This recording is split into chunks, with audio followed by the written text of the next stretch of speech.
And she came up to me and she stopped me. She was like, "Did you understand what I meant by that?" And I was like, "Yeah, I think." Like, and she goes, "I just want to tell you, your guides, like your ancestors that are watching over you, they're very Mm, present in your life." And she's mm. like, "And even as I'm standing here, I smell like seawater. I does Wow. do pirates mean anything to you?" And I was like, "Pirates." And then, but then I start. This is so.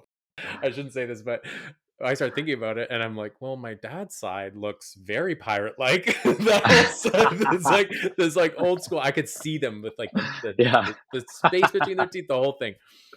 And I was like, "Yeah, I could see that." But she's like, they're with you, they're guiding you, Was and they she want. like covering your eye, You she was imagine? like a She's like, pirate? "I see it now." Like, but no, seriously, she's like, your ancestors are very present with you, and Beautiful. they want me to tell you that they're guiding you. Like, trust yourself and just walk the path that's been laid. Stop Ah. worrying because you're annoying them. And I was like, this lady is reading me to.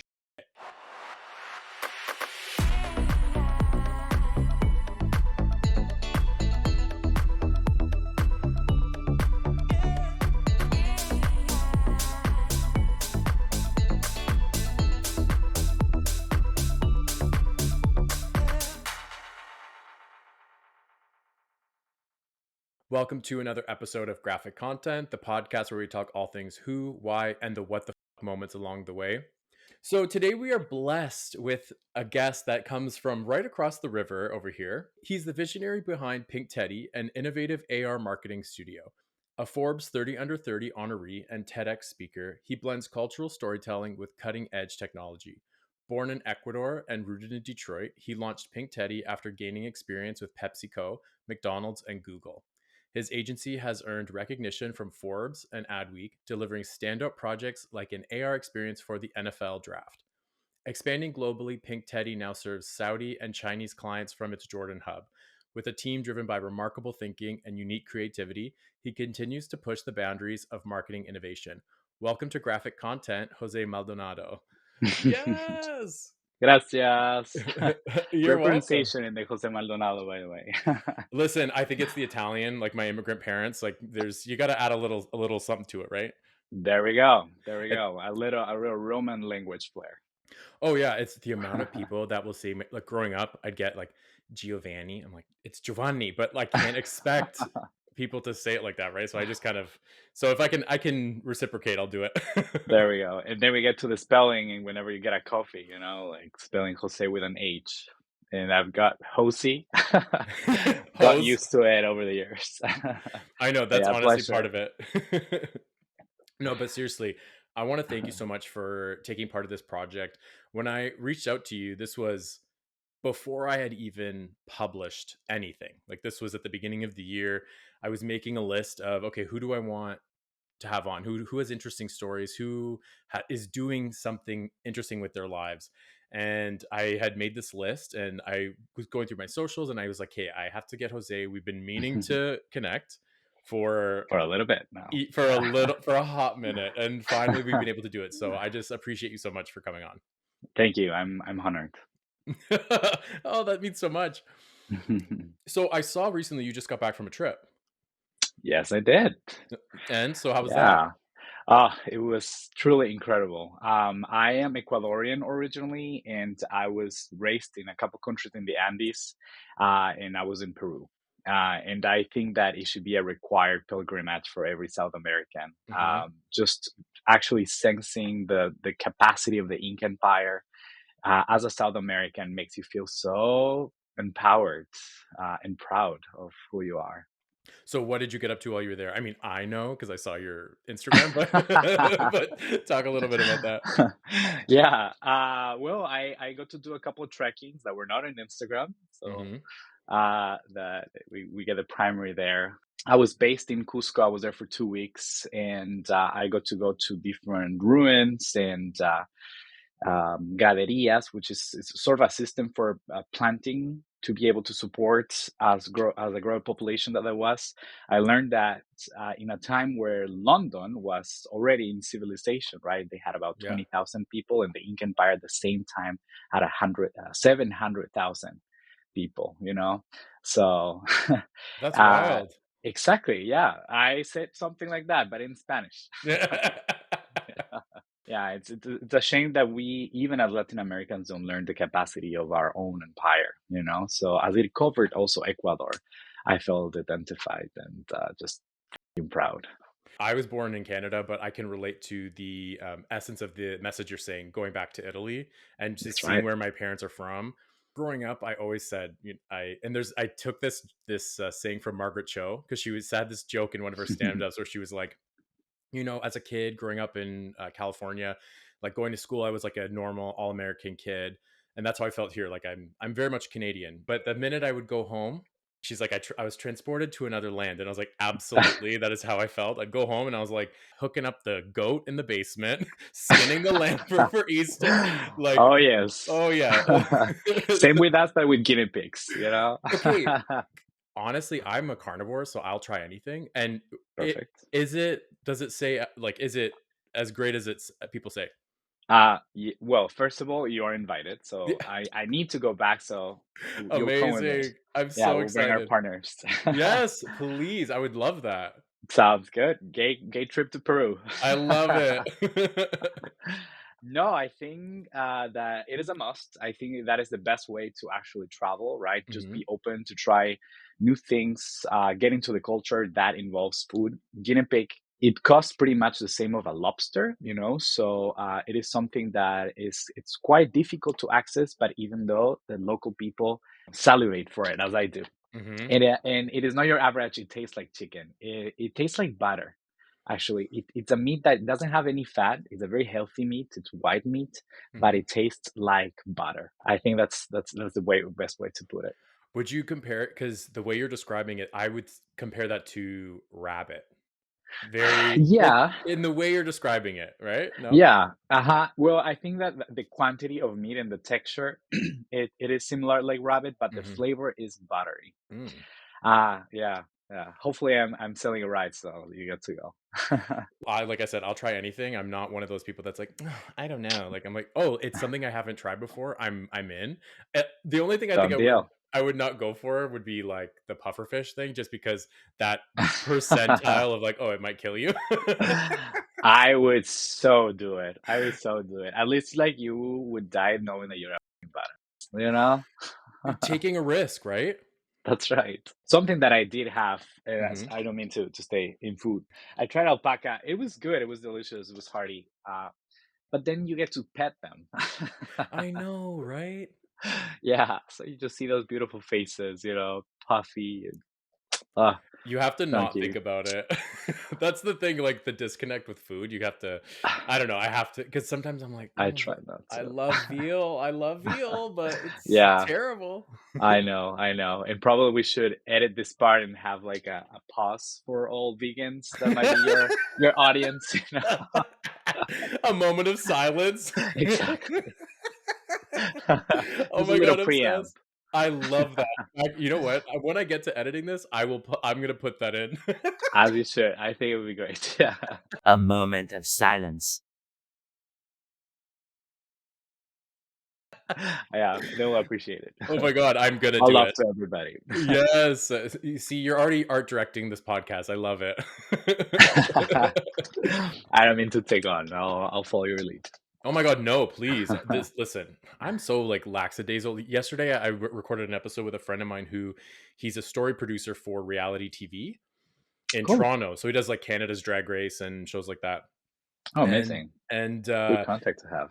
right? Like, yeah. Anyway, he's amazing. And I sent him my questions ahead of time, and he was like, "Hey, can we hop on a call?" And was giving me feedback on the order, right? And he's like, from his experience as a story producer, this is how you should pull the information out in this succession, so to get the Mm, best flow of a story, so that way mhm. people can connect with. And I was like, "You're," and he's like, "I'm so sorry, like I don't mean to overstep." And I'm like, "Absolutely not. I'm so open to feedback. I'm not precious about any of this. To me, I'm learning as I go." And so, I even you love it. saying like I'm not trying to step on, I'm like, I don't care. Please give me feedback. I or even a joke like that to me is hilarious. Yeah. All right. Good to know. Good to know. I mean, we're both in communication. So Huh? yeah, every time we get to continue learning on how to communicate better. it's well received, and even better if somebody from RuPaul's Drag Race. Yeah, exactly, right? But I want to go back to something that you said, about the pufferfish comment, about Sure. taking a risk. To me, if anyone is going to pick up their life and move across the world to an Mm, unknown place, to me that's taking a risk, right? So I want to ask you, like, how did you end big up in one. Detroit of all Mm. places? Well, how long do we have? As long as you want. Listen, I'm here. I'll try to keep it podcast friendly. So I was very blessed to be born in a family that will be embracive of discomfort. My grandparents started a business in a time that women could not access to more other working opportunities than by being an assistant Mm, or being at home. So my grandpa says, like, the daughters of the family are not doing that. So he quit his job and started a family business where my grandma, my mom, my aunt was able to excel mm. professionally. When the business was growing, they decided to expand it to a country that we've never been before, Bolivia. And my parents were the ride or dies of the family that, considering they had a 5-year-old, me, and a 2-year-old, they just raised their hand and say, we're going, Yeah, let's do it. yeah. So that throughout time, that mentality went to my brother and I, and I always wanted to have a similar experience. Pair that with living in Ecuador at the time when it was very conservative. Mhm. I hadn't come out yet, and I wanted to experience life and queerness for my own. And so I applied to different colleges, and I was accepted to Alma College in Michigan, little private school in the middle. It was in the middle of nowhere. I've never been to Michigan before, but did I say yes? Absolutely yes. It was an incredible, formative, growing experience. And then I met my first boyfriend ever, my first love. We ended up getting married. I was young in love and a little stupid. Listen, it's all part of the story, right? That's right. Yeah, it takes you to discomfort, right? Mhm. That's why we moved to Detroit, because he got a job in Detroit and I couldn't work then because of my visa until it would arrive. Then the whole thing didn't work. We divorced at 23 years old. And it was very difficult for me to pass through a divorce with my first love in another country away from my family. And my daddy's was a new city. So I Yeah. didn't know anybody, that I could rely on. Mhm. So I started to learning on how to take an advantage of the difficult moments in life, such as that one, and turn it into innovation and creativity and just a build up of the momentum. It's a very on brand because the city that you're in is exactly that storyline, right? And Yeah. as somebody who grew up in Windsor across the border, I've seen the evolution of Detroit from when, 30 years ago to now. Hmm. And you turned it around. And I say that with utmost respect, like to see the progress that has come out of Detroit. The amount of times Yeah. also, if you go back and listen, I should get paid for how much I give big ups to Detroit. Like I love that city so much. You should ask for commission. I should, right? The Canadian ambassador. That's right. No, but seriously, Yeah, it's to hear your we story, get even a just the consulate. honestly, I'll do it in a second. I think it is a city that once you are outside of the stereotype of, oh my god, it is dangerous, or Yeah. it's not friendly. Once you give it a chance, this city really hugs you in the most Oh. warming and creative way possible. Mhm. Because of its rich history, Detroit is has a personality of its own. I always say I wouldn't live in the United States if I wouldn't live in Detroit. Yeah. you know maybe Brooklyn might be there, Yeah. but it is as cool. But what I'm trying to say is that the genuine welcoming personality that people have here and the pride of how weird Detroit can be, and the underground that results out of that. It's unique. It really builds community, and that's why I have found my home and my family. I can quote myself from a previous episode where I was talking about the energy of Detroit. And I said, and I say this to anybody who I talk to Detroit about, the energy of the city is very much, yes, we've come far. We've Yeah. evolved. Come over and see how we live. Not this like nose in the air energy of like, oh yeah, like, I go to some cities and I'm like, this is not Mm. the vibe for me. But with Detroit, it's like I think about like music events, and downtown is very lively throughout the summer. I love it. And to see at any given time these events where it's every demographic blended together for the most Ah, part, I love to see it. yeah.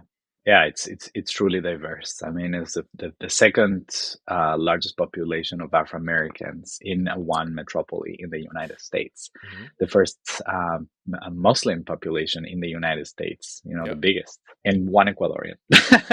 Just kidding. Yeah, yeah. So no, it shows in every single corner, in every single opportunity that you give to Detroit. You have a beautiful, rich diversity and rich history Hmm. that it's in company of it. And if you're still thinking, that Detroit is a scary city, probably you're not meant to be here. Yeah, don't come. We're welcoming Yeah, here. And I say we after being 10 years in Michigan now. 10 Um, years. yeah, Congratulations, that's a milestone. gracias. Yes. Yes, truly. Yeah, I'm proud of it. And Yeah, so just now, here. sorry. Go ahead. No, Oh, I can tell we're both so chatty. So yeah. Yeah, it's gonna be a challenge for you to get snippets of it. not at all. We can just No. go on all No, day. but I love Um, it. To me, listen, I would rather this. yeah, well, there's first times for everything. I told you, my first one did not go like this, Really. but yeah, it's experience though, a little bit. So, like, have you? Because I know you've done like at least one other one. Because I listened to it this morning, the Yeah, Adweek podcast. yeah. I was very nervous on it. Yeah, it was one of my first ones, and considering that also it's been a friend that we've been friends on Instagram for a while. It was the Hmm. first time that we were actually interacting with.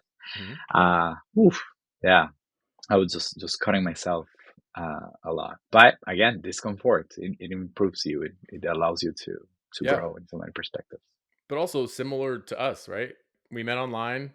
This is our first time really interacting, and Correct. I What do you love mean? it. We go way back behind. We Friends well in we kindergarten. You've been there for 10 years now. The evolution of your path in that time frame. Like you moved to Michigan for school, you said. Mhm. And then now having established the agency, how are you viewing your rootedness in the city itself? It is a city that celebrates hope, that celebrates hustle, and it celebrates uniqueness. And I think that encapsulates being Teddy. I don't think that I would have come up with an agency that is so true to who I am if I wouldn't have discovered myself in the Detroit style, Hmm. right? Being Teddy is starting from zero, me wearing many hats at the very beginning, not having an experience of actually, being at the top of the agency. But yeah, I had hope. I worked my butt off. And I was able to also access to great opportunities in a city that welcomed Hmm. that. Talk to me a little bit about Pink Teddy. So this is your company, Hmm. Hmm. and how did it come to be? Like in what was So, the yes. Now I'm gonna have to like crop it out and screenshot yeah, it. I know, a little. I love it. No, but so like talk to me about it because as a solo entrepreneur, like I'm not at the stage where you're at where you've expanded, but in the early days, like what made you think, okay, here's this gap that I see, and you want Mm. to go forward and tackle it? I realized that in America, and I say in America because of through my experience, right? Mhm. If you really believe in yourself and are not afraid to ask, people actually give you access to opportunities. Mm-hmm. And this might be speaking also from a very privileged standpoint. We have to recognize that. Since my first internship, I got to work with Quaker Oats and McDonald's and Gatorade, and it was because I was like, I want to be there. Coming from a small college, Alma, Michigan, right? The thought is like, dude, yeah, don't even apply. They're not even gonna look your resume, right? Mm-hmm. But I was finding the way to connect with the owners or the CEOs in their socials. A great stalker over here. That's the way to do it. That's right. Mm-hmm. That's right. And have a natural relationship. Okay. And going back to your question, right? How do we get to Pink Teddy? After that, this internship got me to Google. I was working there with marketing department, inserting Google News into Mexico, Spain, and US Hispanic. And the aha moment was, I am in my dreamed company right now. Yeah. And I don't feel wholesome. I feel that I could try new things, right? And at the end, I remember one of my mentors there in Google was telling me, if we ask for a 9, maybe you can give a 10, maybe you give an 8, right? But we need that 9. And for me, in my moment, was like, I want to try an 8, a 7, and an 11. Mm-hmm. Because the company that is not testing, that is not experimenting, is dying. So I felt that it didn't have the creative freedom to just try, just test, be discomfort. And that's when the idea of starting Pink Teddy started. Now the pandemic hit right after I started, and it was very challenging. I'm not gonna lie. I remember, I think we touched base on it actually. I think we were chatting DMs back and forth a little bit about that time because everybody was like, what the fuck is going on, And so how did that, not to, plug the tagline, but how did that like what the fuck moment for you shift you to get you to where you are today? I started from zero, and my first step was just connecting with my network of friends and professional network to say, hey, I'm starting this. I have no idea what I'm doing, but this is how I plan to differentiate on what we can provide for you. And luckily, there was one nonprofit here in Detroit. It's called the Southwest Detroit Business Association, and I support it now.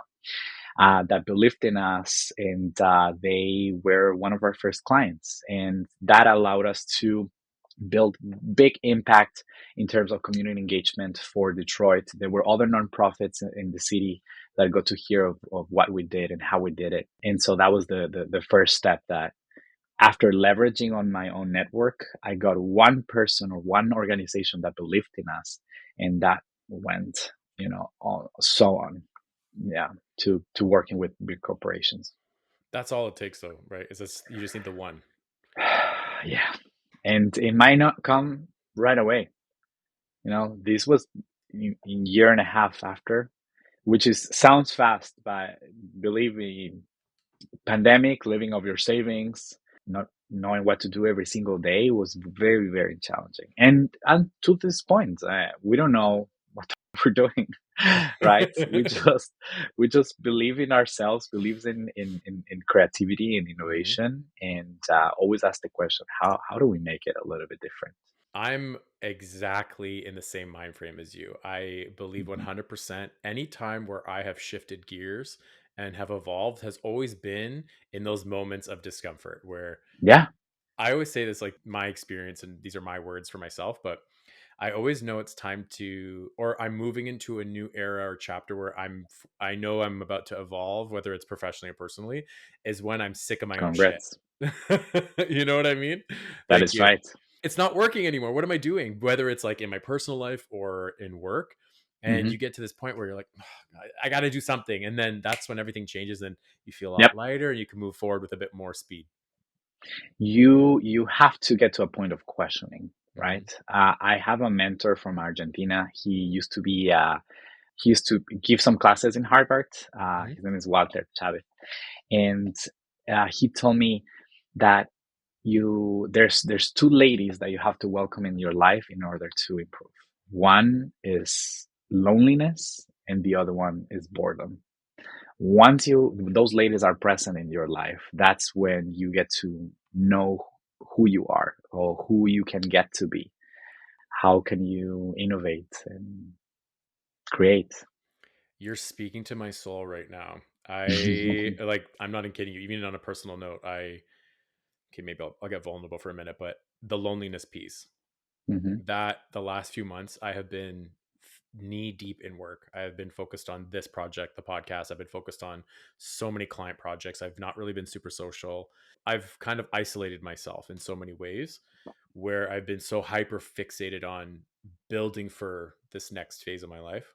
Hmm. I'm feeling that right now because I've deliberately isolated myself, but I also feel like in the big scheme of life, this is exactly where I need to be, and it's allowing me to think about, okay, who am I now at almost 37 years old? Who am I, and what do I want out of this next phase of the business? Because I've been doing it for on my own for 8, 9 years now, and Kudos for believing in you constantly. yeah, I it's hard, and you know this, right? It is. It really is. Hmm. Right. So the fact that we have worked with client A, B, or C, or that we have, you know, get up to a point of getting into a publication, that doesn't mean that everything is constant. There's No. always going to be ups and downs. So first of all, I give you a virtual hug and tap in the shoulder for for making it to 8 years. Hmm. You know, that is something that not everybody has. You know, that persistence. So kudos to you, Gio. Listen, I just can't go back to it. I can't go back to working for somebody else. I'm like, I'd rather work harder than go Yeah. do it. I can't do it. Yeah. Once you get that buck bite of entrepreneurship, you know, it's hard to go back. Entrepreneurship, the point that one wants to get is to be comfortable in discomfort. Hmm. That's where all of us want to reach. It's not, I think that is the measure of success, right? Is not how much you're making ROI every month. Is, are you able to navigate the next challenge? If the answer is yes, I think that you are successful. Listen, kudos. I agree with you 100% because that's something that I'm actually, not to make this about me, but just because we're talking, I can only Yeah. speak from my experience. Mhm. Is the before this idea of comfort was always, oh, you want to not feel that, right? You want to feel like everything's taken care of, everything's good, and that's when you know you've made it. Mm. And I'm realizing now, I'm like, no, that's not the case. That is Yeah. not the case. I those are expectations that we set, that we believe it's going to happen, but it will never happen. Mhm. I have met friends or clients and now are friends that are already up there, you know, making over expectations of their own goals, and they are still, you know, with an everyday lesson that puts them in discomfort. I think that if we have the mindset of, I am never going to be in discomfort and I'm comfortable with that, you have, you know, you're basically elevating already. Yeah. 100%. Yeah. So talk to me a little bit about what it is that you actually do, because I want to, like, for anybody who's listening who doesn't know, like, what is Pink Teddy and what do you offer? Mhm. Yeah. So Pink Teddy is a marketing innovations agency through AR. We started doing traditional marketing at the beginning, you know, so it was more of community engagement and data recollection, website design, social media content, and content creation. But it is a saturated market, and for us, it was very difficult to make a name for it for us through that.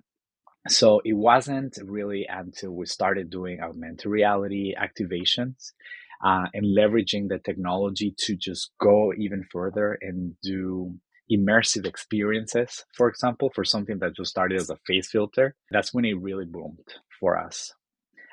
So I think it took 2.5, 3 years for us to just continue believing, trying, failing until the moment that we found something that we can be not only good at, but different. And that was an immersion with technology and art. I love it. I think that that is the foundation of success long term. I know, and I'm not. This is not trying to sound like some like rah business podcast. Like I'm not, I'm not Chris Doe. Like that's not the vibe here. But I genuinely believe like the amount of times that you fail is I'm like, okay, I sucked at that, and that's okay. Yeah, it gets really hard. It affects you personally in so many ways. It affects your private life in so many ways. You just have to keep believing. And in terms of the private life, you also start filtering on who believes in what your purpose is. And those are the ones that you want to stick together. I want to pick at that because I've had that experience as well where you have so many things that you're working on and you get excited about things and you talk to certain Mhm. people about it and you get the they're never going to feel that excitement that I do, but sometimes I'll talk to certain people and I'm like, does this not sound cool? Like, what do you mean? Like, how are you not excited? And they're just like, yeah, whatever. And I'm like, okay, you're not somebody I can go to make me feel, you know what I mean? To mirror that back to me. That's right. That's right. Yeah, those are not your clients. Yeah, I really follow Seth Godin. I think that he is just my bread and butter of marketing. And in one of his podcasts, he said that you should be the best salesperson for your competitors, right? So it's whenever you are selling your services and the person just does not align with what you're offering, you are the first one to tell them, go find A, B, or C that might align with you. Because we want to narrow down, we want to find really the niche, not only for products and services, but also to the people that connect with us Yes. creatively. Yes. And those are the ones that you want to work with. Those are the relationships that last. A big part of the shift that for me was coming to terms with the idea that my business had to be in the same operation as me as a person, especially as a solo entrepreneur. Like the way I operate, I have to operate the business that way. There can't be a disconnect. And to me, I think that that really allowed me to hone in on relationships. I think relationships were such a big, I was like, okay, I'm a service provider. And now I'm Mm-hmm. like, no, I'm a partner. I work with the client. For you, now that you've amassed quite a few accounts, like you've worked with some big names, talk to me a little bit about how those relationships are current day, where you've gotten to a point now where you're working with some pretty big names. Yeah. Yeah. Everything has just been believing that you can do it, as cliche as it sounds. You just have to have the faith that whenever you're reaching out to these people, they are also humans and they are actually eager to connect with others, Hmm. and to offer access to opportunities that they probably had in their upbringing. So yeah, I just really niche down, do my own research on who is the creative director of this type of account that I'm working with. Do they not have an Instagram? Okay, whatever. I'm gonna find their uncle that is an Instagram and see how I can reach them out. Hmm. So it's all about just having the perception on I don't know the way, but I know there is a way. I read recently that there was a new language of pre-Mayan that was just decoded, and it was a translator, not a translator, a decoder that found a way. And when he was asked what was the process that he used to find it, he said, I just put in my mind since the very beginning that this was a language that has been spoken already, and therefore it's a language that I can speak. Mm. So it's just that mentality. You can literally do the impossible if you believe that there's a way to do it. Yeah, it's the mental blocks, and once again, I'm not trying to sound like woo woo or whatever, but Yeah, it's the truth. If you tell yeah, yourself I can't do it, you will never do it. yeah. Sorry to go back to your question. No, you're good. Uh, You don't. um, Please do not apologize. You do not need to apologize. This is how conversation. yeah, just delicious A, B, and C options. That Uh that we're covering. huh. Uh, so considering this that you can do it if you believe it, you connect with people and you ask. So, for example, the NFL one, that is the one that caught the eyes of Forbes over here. It was just going into a public arts meeting here in Detroit, and there was kind of like the minister of arts, it's like the creative director of Detroit, kind of Rochelle Williams, and she was speaking on how the NFL is going to be here for the draft and such. So after the speech, I went to approach her and said, like, I want to work with the NFL. So he connected to the next person, to the next person, to the next person, to the point that I got to present for Mariana Solis, which is the head of global marketing for NFL. Right? Get it, girl. Yes. Yes, exactly. Yeah. So there's no magic formula, you know. It's just having faith in you, man. I once, years ago, I lived out west for a little bit in Alberta, and a friend of mine, we went to the two of us, we went to this, it was like a full moon meditation. So I was like, you know what, I'm going to be open to this, I'm going to go. And it was the woman who was running the evening, she was a medium. And so Mm-hmm. we went to this thing, and it was more of meditation, it wasn't like on the medium part. Yep. But she went around the room and went to every person and just said like one or two words, like a quick sentence. Cause she's like, I don't have time to do a reading for 30 people in the room. Right. So she goes to each person and says like a little thing. And she goes to me and she looks at me and she goes, stop stressing. The path has already been laid for you. You just need to walk it. And I was like, okay, like what? And then this is like almost 10 years ago. So then, it ends. It's in the middle of winter. This is Alberta, so it's like minus 40 out. It's freezing. And we're Well. getting our coats, and I'm getting ready to leave, whatever. And she came up to me and she stopped me. She was like, did you understand what I meant by that? And I was like, yeah, I think. Like, and she goes, I just want to tell you, your guides, like your ancestors that are watching over you, they're very present in your life. And she's like, and even as I'm standing here, I smell like seawater. Wow. Do pirates mean anything to you? And I was like, pirates. And then, but then I start, this is so, I shouldn't say this, but I started thinking about it, and I'm like, well, my dad's side looks very pirate-like. It's like this like old school. I could see them with like the space between their teeth, the whole thing. And I was like, yeah, I could see that. But she's like, they're with you, they're guiding you. Was she like covering your eye? You imagine? She's like, I see it now.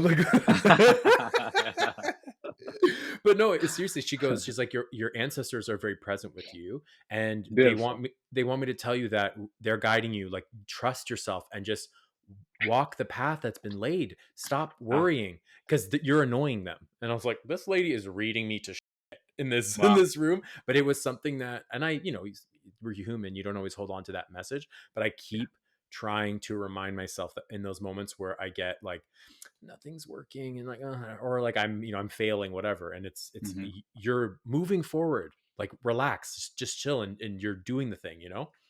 Yeah. I think it's so powerful to believe that somebody has done already, and therefore you can. Even more if you have that family attachment to, my family overcame this and such, so I can do it. One of my professors from college, his name is Steve Meyer. He used to be the former CEO of Welch Allen, which is a medical device company here in the US. And he told me once, before entering a meeting, speak to your grandparents and say, like, please come with me to this meeting, and they were entrepreneurs. You might find what works with you in terms of getting that empowerment, and building a bigger person, that sits down at the table. And that really worked for me. It's been incredible. They've been with me in many occasions.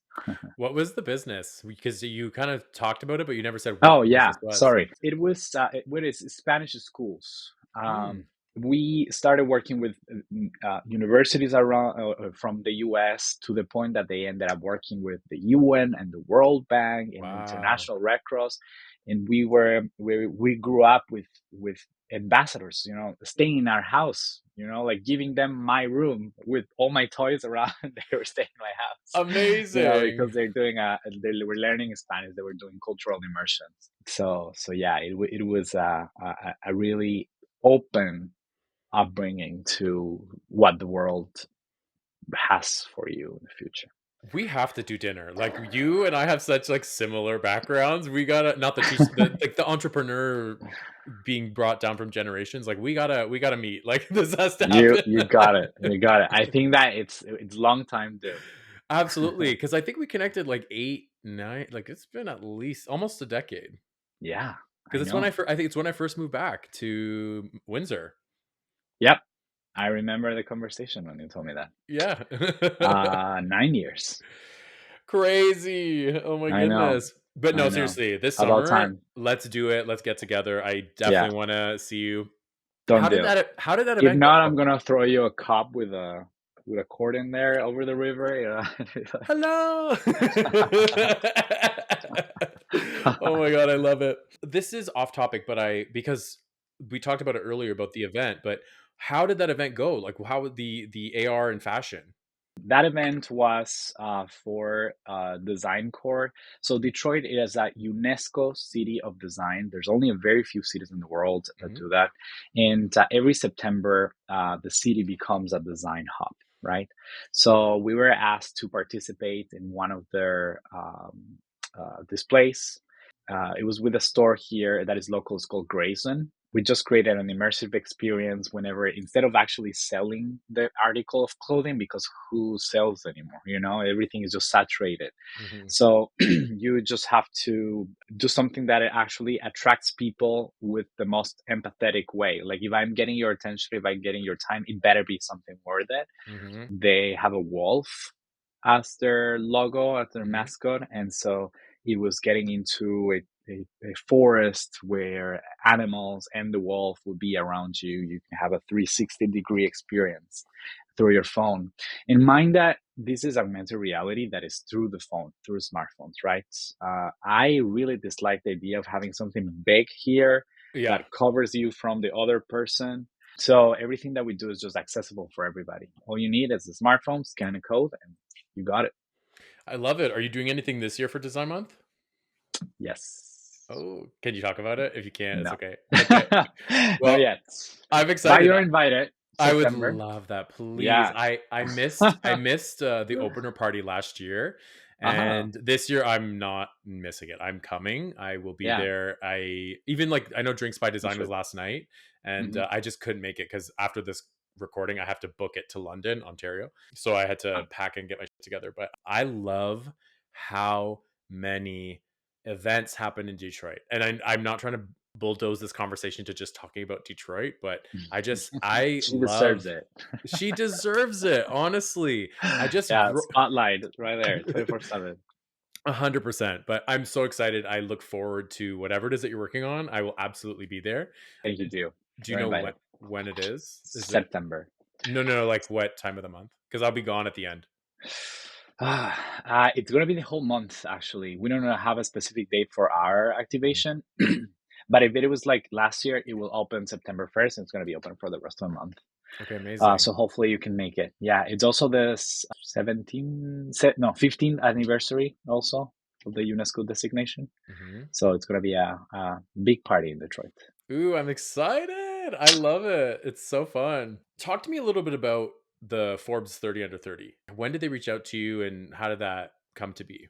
After we had the activation with the NFL, right? It was the NFL draft. So it really caught eyes. And I heard that there was going to be a Forbes in Ecuador opening. So again, I figured out who was the person that was bringing the franchise from the US to Latin America. I reached out to them. I told them that we're an agency, and he caught me there belligerently. And he said, like, I have to call you there.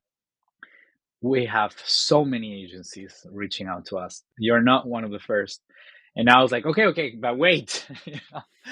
There's yeah, we actually are one. Our name is Pink Teddy. That should tell you that we're quite different. Mhm.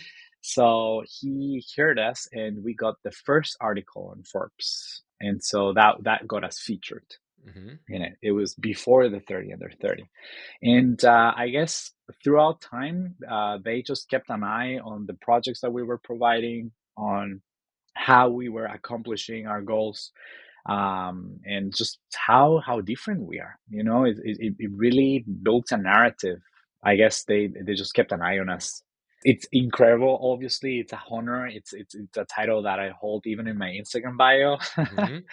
uh, Which you but should. once, Yeah, thank you. But once you're there, right, and you remember what you used to think of these people that have titles like this A before, you're hundred like, percent. someday I'll be like that. But then you realize it's like, yeah, they are also just like you and I, right? Mhm. It really doesn't change anything, but it builds a desire to go to the next big thing.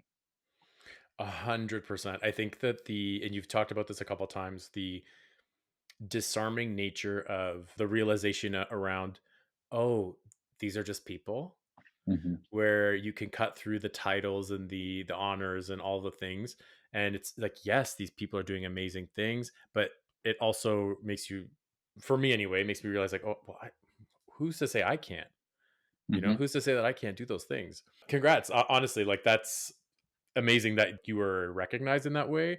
I do this every episode with everyone I talk to, but like, I'm not wanting to blow smoke up your ass, but I say this in the most, like, to see somebody who is humble, your energy is down to earth, to hit your goals, work hard, achieve, and to still maintain a general sense of, yeah, it's about the work. It's not like there's no ego involved.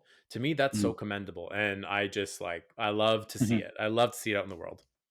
Thank you, Gio. Yeah, I think that knowing this before getting this would have result in so many more opportunities also. So I guess now that I accomplished what I wanted, it means a lot to hear and feel that I am affecting others in the most positive way. It seems organic, if that makes any sense, where it's, yes, you have to work hard. Yes, you have to put in the effort, but there's a humanity to your brand. Even though you're in augmented reality, like, there's a humanity behind it, which, doesn't always go hand in hand, right? Yeah. No, I mean, always having the human touch in there. Yeah, we're welcoming of new technologies and advancements and just what the future really means. But we're actually, I think that that makes us closer to the human part of creativity. So, as far as the experiences that you have created, do you have Mhm. any projects in particular that you look back at and say, you know what, we did the damn thing with that? Yeah, we recently had one with Fiat. Actually, I think I have the card here. Yeah, so it was cards like this. Okay, Cute. I love the colors. thank you. Yeah, so this is the Cinquecento, the new Fiat Electric Rose Gold. And so we had an opportunity to demonstrate a demo of what we can do to work with Stellantis, which is the umbrella, the mother company of Fiat. They also have like Alfa Romeo and Chrysler and Jeep and such. Mhm. But our time frame is usually 1 month, right? From concept to delivery, which is really quick. I am proud of that. That's a lot. I was like, that's crazy. Yeah, yeah, I'm proud of it. It's just the baddest team. But the contact from Fiat told us, okay, there's going to be an opportunity to display. You guys have 4 days. So we didn't have the time to scan the car, Talk about right? drag race. I know. I swear. Oh my God, there were just a couple weeks being burned, Uh-huh. in those 4 days. We were able to create a really, really cool experience, and I'll share the video with you if you want to add it to Oh, this. please. I would love Uh, it. so basically, you scan it, right? And so the whole car comes here, and you get a version of like the car would be physically there in this size in your pocket, so you can take it in your pocket, share with your friends. Most of the reactions were like, "Oh, I cannot wait to show it to my kids," right? And so that Mhm. was the idea, right? Get excited about a car. Mhm. When do we ever get excited about receiving advertising from cars? Never. We Never. probably just throw it away in the next basket. But Mhm. these people were actually keeping it in their wallets, showing it to their kids, and guess what? Those kids afterwards become the best salesperson ever because they're not 100%. gonna stop until they get the The rose the gold car that they car. wanted. That's right. So I think that that was something that I'm very proud of my badass team on the accomplishment that we were able to create this in 4 days, and established an ongoing relationship and projects that we're pitching now with them. In a saturated market of like a market of saturation when it comes to just being sold to. We're constantly being sold to. And Yeah. how do you stand out from the cacophony of voices trying to get you Mm. to spend money, right? And so Hmm. even just the term excitement, especially in a world where, let's be real, in the state of that we're the state of the world, it is very difficult to find excitement, especially for a product. That already is like Hmm. you're exactly where you need to be. And I don't need to tell you that, but it's just, you're doing the Thank damn you. It's good thing. to hear. Yeah. Yeah. It's everything. As soon as you open your phone, it's just saturated of sales, Oh right? yeah. So yeah, Seth Godin actually says this: we need to find a way of how to market with them instead of at them, Mhm. right? You just need to be empathetic and says, if I have precious, beautiful 5 seconds of your time, right? How am I actually going to give it back to you? So you mentioned your badass team. The word leadership gets thrown around a lot. Mm. How would you describe your personal brand of leadership as somebody who has a team? I believe in equality. I don't believe in you sitting in the big chair, or having a different status, or as it is in Latin America, to treat your superior as a superior. We're all friends, we're all equals. We get to share about our personal life. I hate the idea on keep your professional life with your private life separate. I think Mhm. it's very corporate, and we are trying to be as away from that as possible. So I think that my mission of leadership is just making sure that equality is the first and foremost core of everything that we do daily. I love that. Honestly, that's the way to Hmm. do it. To me, having worked agency, Mm. there's a reason I started those first 4 years in Hmm. that environment because it taught me so much about, okay, I can pull what I need from this, but then leave behind what doesn't suit me. And to me, I always felt, even at, the young age of 20, early 20s, being like, why are we not all on the same page? Like, we all Hmm. have our different jobs. Let's make it about the work and not about status. I didn't understand the hierarchies, and it just made it's so convoluted. I'm like, it's taking away from the work. Yeah. Thinking of your humanity. Yes. When did we ever think that that would be an efficient practice? There was a comment, because I become friends with my clients, not only with my team but my clients too. Same, And honestly. yeah, that's the way to do it. I mean, our work as entrepreneurs is hard as it is. So why not just make it a little bit easier? Make it fun. Feeling that exactly you're hanging out with your cool cats. There's nothing wrong with opening to the people that you're seeing every single day. Mhm. Monday to Friday for Yeah. 8 hours, and just inviting them for a coffee. And then later on getting to know when did they break up. Mhm. Yeah. you know it's just building capacity on your ability to be happy every day. It's this kind of thing too, right? Where, we're having conversation. It's, yes, we're talking about our work and what we do, but at the end of the day, behind the facade of of our work, we are people, and we can shoot the shit, and we're gonna grab dinner, and we're gonna I keep saying it, but I'm like, because I genuinely Exactly. want to have dinner. I want to hang out because I'm like, okay, great. We have so much more in common than I thought. Yeah. Yeah, absolutely. That is how the world works. Hmm. Yeah, there's the say, it's money and sex drive the world, but I think that 100%. friendships, Yeah, they do. yeah, they build one and two, maybe. Hmm. They're first and foremost. Hmm. I'm just so appreciative that you have taken time to do this. Like, it just means the world to me, honestly, because I'm not a big show. Like, I'm very new. But for anybody who, like you said, like with your first project where someone took a chance, like, you're saying yes to something that didn't exist 3 months ago. And to me, it just means so much that you're taking time out of your day to do this. I think that you are enormous. Not yeah, in the way you say, we're not a big show, and that's a yet, right? You are as big as you want to be. Yeah. So thank you for having me here, for Mhm. inviting me. I told you at the beginning, I feel honored of being a part of graphic content. Yes, thank you. I'm not done with So, you yet, though. I do have a couple more questions. oh, I was ready. Yeah. Be nice. It's about time. Yes. Listen, I have you for an hour No, and a half. we can talk. Yeah, we can talk all day, please. So, one of the things I found interesting in the intake form, so I sent you the question or fill in what you want to talk about beforehand.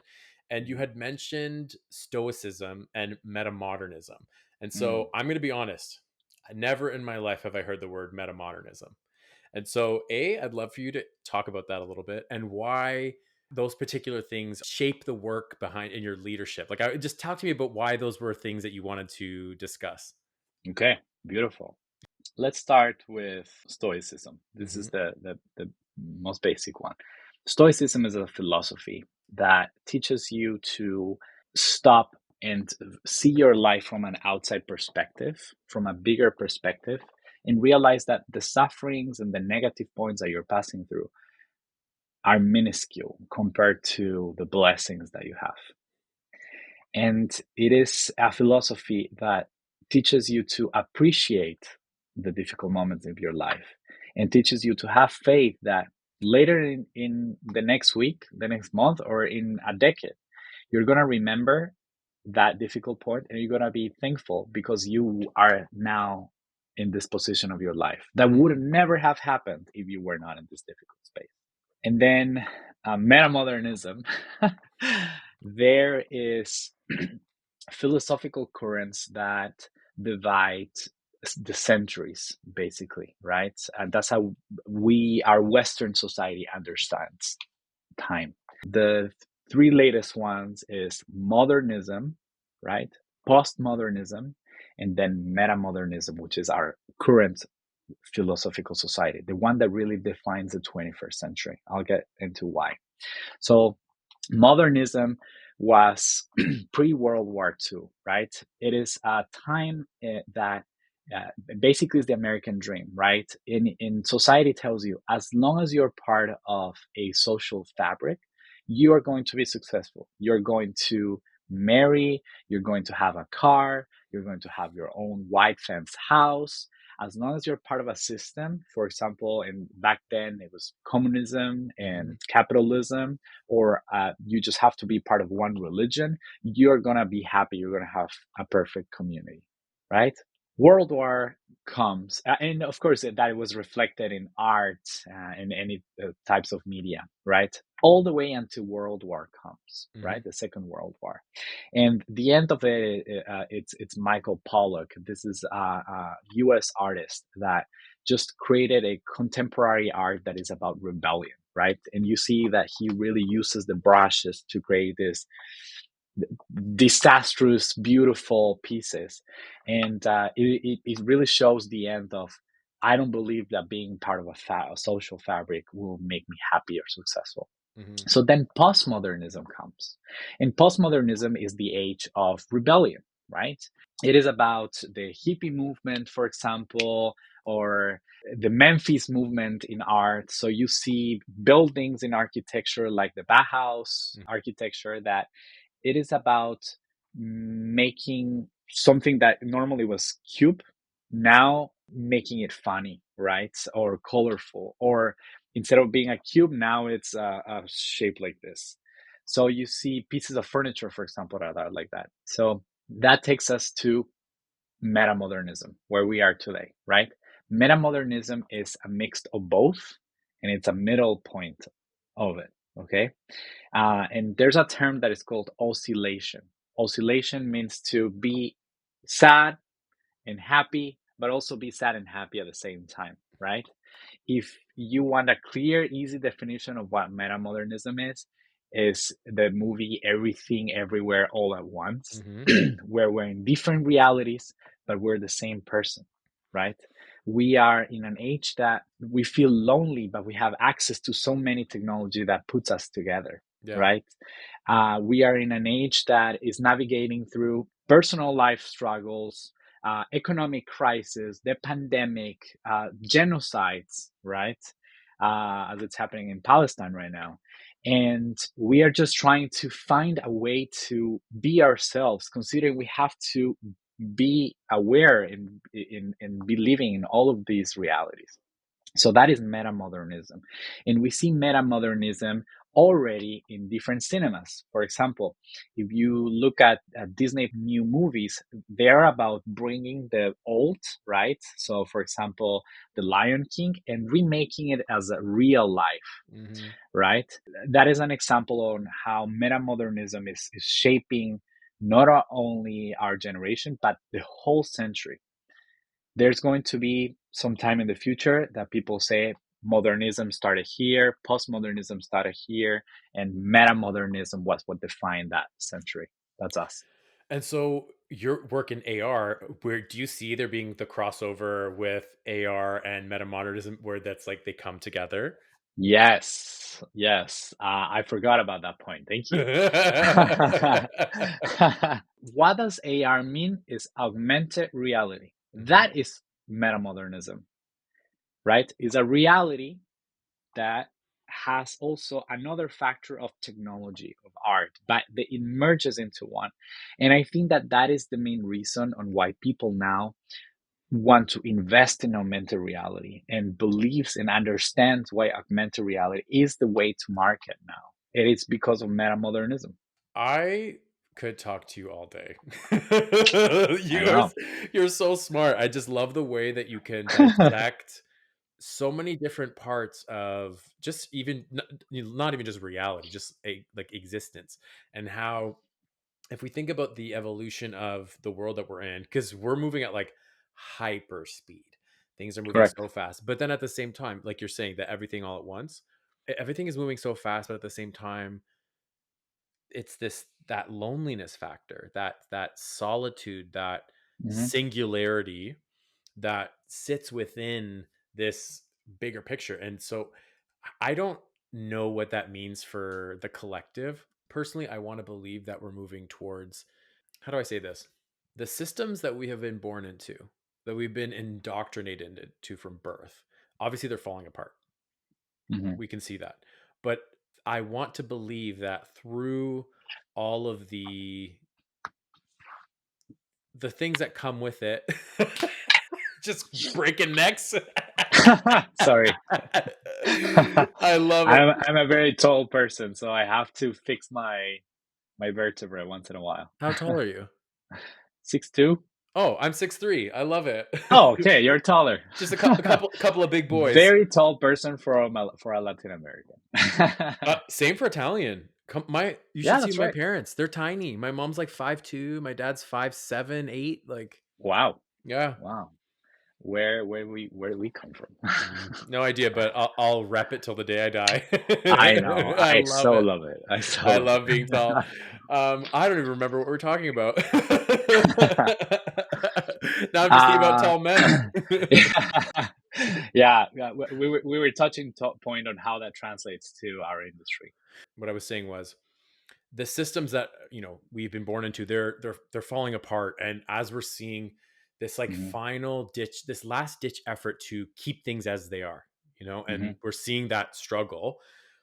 I want to believe that this period that we're going through, and this is my own perception, but I believe that like our souls, if you want to believe in that, chose to be here at this time. This is a Hmm. pivotal time in the history of the world, I think, to see where we're going. I think it might get a little bit worse before it gets better. Part of me wants to believe that this seclusion or this loneliness that we're all feeling, even through this age of information, is Hmm. for a reason to snap us out, like to, hello, you're missing the point of why you are here, which to me Hmm. is to connect in a way that is beyond our differences. Like, I think we're realizing now more than ever that all the things that we hold on to that make us different are exactly what make us the same. And at the end of the Yeah. day, we come from the same place, we go back to the same place. And I'm talking like post this life, right? And I don't know, Hmm. I'm rambling, but like I want to believe that we're on this path that is actually going to reach us to where we're meant to be in the history of humanity. Hmm. Yeah. I think that we come to this place for two reasons: to Hmm. learn 100%. and to make other human beings' lives experiences better than what they are. Are you an Eckhart Tolle reader? No, Have you read no. Eckhart Tolle? That's like his whole thing is about, we're here for two reasons, Huh. is to help each other and to learn. That's I like would love to check it out. I want to thank you so much for coming. This has been like so nice. I appreciate your time. I've learned so much about you. Like I said, I look forward to meeting, even though we live literally like 15 minutes from each other across the river. Once we don't cross. Yeah, no, I'll drive. I'll take the tunnel. But yeah, thank you, Gio. It's been a pleasure to finally have a face-to-face conversation after 8 9 years Yes, I of know. being Instagram friends. I think it was a must do, and I actually think that it was a great idea that we waited until we have this opportunity to connect, because I feel that we just have to, Yeah, so many things that needed to be shared, and yeah. hopefully more coming. I absolutely, like I said, let me know in the future if there's anything going on. I will absolutely be attending in September, but let's not wait till then. Sounds good. We have witnesses. Yes, absolutely. So, if anybody listening wants to reach out to you, get in contact, work with Pink Teddy, where can they find you online? Sure. So yeah, I work with marketing, but I'm a millennial, so I Instagram is the best way to connect with me. So Jose in Detroit, Jose is Jose in Detroit. That's my personal one, and pinkteddy.co is our company wise. That's just the way to reach out. And probably you've seen it. Send me an email. I'll take a couple minutes. Send me a DM, and I already responded. I know, right? I'm kind of the same. Yeah. And to anybody who would want to reach out to me to talk anything brand, you can reach out to me through geographic.com. Give the podcast a like on Spotify, Apple Podcasts, or on YouTube. Leave a comment, any review. You're going to help me in the algorithm. I am new to this world. And once again, I want to thank you, Jose, for taking part of this, and I'll see you soon. Gracias.